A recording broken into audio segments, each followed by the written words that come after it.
Soon after, the Commonwealth of Learning also defined OER as publicly available resources that may be used for educational purposes. The range and types of material is much broader, from suitability for children to college students to professionals. Here you'll note that the definition is being extended a little bit, not just to higher education, because as I just said, in many countries, age participation rates in higher education are 10%. So what happens to the 90% if you ignore the primary and the secondary sector? Wikipedia more recently in 2009 defined OER as educational resources, lesson plans, quizzes, syllabi, instructional modules that are freely available for use, reuse, adaptation, and sharing. So from all these three definitions, we can conclude that OER are materials that are free and freely available, suitable for all levels of education, are reusable, and digital. However, the notion of OER has evolved and changed over the past decade, and you can see some of the three key initiatives here, which span the last decade: the MIT OpenCourseware, which started in 2002, the British Open University's OpenLearn, and the Commonwealth of Learning's Virtual University for Small States of the Commonwealth. The MIT's OpenCourseware initiative can be seen to mark the first generation of OER in which teachers place their lecture notes online for free use. Teaching was being shared and opened up as never before. The UK Open University's OpenLearn project marks the second generation in which existing self-instructional materials designed for structured learning are placed in online format. The third generation sees the convergence of both teaching and learning in the experience of the Virtual University of Small States of the Commonwealth. In this case, the courses are developed collaboratively using an authoring tool, the WikiEducator, and shared freely by all stakeholders. So OERs are moving now from teaching to learning, and primarily from a teaching to a learning resource. This reflects the wider change within the education from a teacher-centered to a learner-centered perspective. Instead of teachers and educational institutions being the main users, it is students who now constitute the majority of users of OER. As David Biden reports, only 16% of the users of the MIT OpenCourseware are educators, the rest are all learners. So what happens? You've seen how dire the need for education and content is in the developing world. So why are people not rushing to use these materials? And are we sort of overstating the case for OERs? OERs are seen as a major breakthrough in expanding access to education in the global south.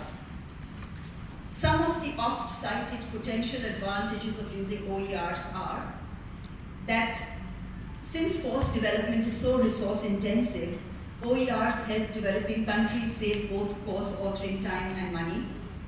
OERs foster the exchange of global knowledge. Online collaborative OER development supports capacity building in the developing world, thereby bridging the digital divide. Collaborative OER development encourages the preservation and dissemination of indigenous knowledge, and there are examples to prove that. And the availability of high-quality OER can raise the quality of education at all levels. In this one, we really don't have any evidence so far. If you look at course development in a distance education context, any course development requires 80% of authoring time, and 20% of the time is spent in instructional design, multimedia development, and so on. But if we were to develop the same material in an OER situation, this is what it would look like, because then the responsibility would be shared by the participating institutions and individuals. So there is really a potential of saving time and money. But has the promise and the reality actually converged? So So far, we do not have enough data to substantiate the claims listed above. We do get some indications here and there. For example, the MIT evaluation in 2006 does give us some indication of the benefits of use of OERs. For example, when we talked about global knowledge flows, 54% of the MIT OCW traffic is non-US, and it's led mostly by the Chinese and the Indians, students mostly. 43% of the visitors are self-learners. And then the MIT has also got a benefit because 35% of the freshmen first actually reviewed the materials online before coming to the university. So it becomes a kind of PR channel for the university itself. And the other advantage for educators was that 17% of the educators using the site reused the content. So which means they again save time and money. So there are some benefits here. The second, the flow of OERs is happening in one direction only, from the global north to the global south. Gray notes that the dominance of the developed countries over the production of OER risks relegating developing countries to the role of mere consumers. She adds that in terms of bridging the knowledge divide, and I quote, the question of content becomes very important. The African continent generates only 0.4% of global online content. And if you take South Africa out of this mix, it drops to only 0.02%. Now, we have all heard of the major OER initiatives like the MIT OCW, Rice University's Connections, Open Learn UKOU, and the Open ER of the Open University of the Netherlands. It is true that OER initiatives are beginning to emerge in the developing world, but how many of us have heard of Sakshat in India, the China Open Resources for Education Initiative, the University of Cape Town's Open Content Project in South Africa, and the Vietnam Open Courseware Initiative, just to name a few, but these are exceptions rather than the rule. Thirdly, it should also be noted that most of the activities of the OER movement are donor-driven, and as soon as donor support is withdrawn, the initiative shuts down. The most recent illustration is the discontinuation of the Utah State University's Open Courseware movement, which was rated second only to the MIT initiative. The project was discontinued in 2009 due to lack of funding, and the amount of fund wasn't too great. It was just $200,000 for 1 year. And the Hewlett Foundation, you may be aware, is funding a lot of initiatives all over the world, including the MIT OCW in Malawi, South Africa, and Uganda.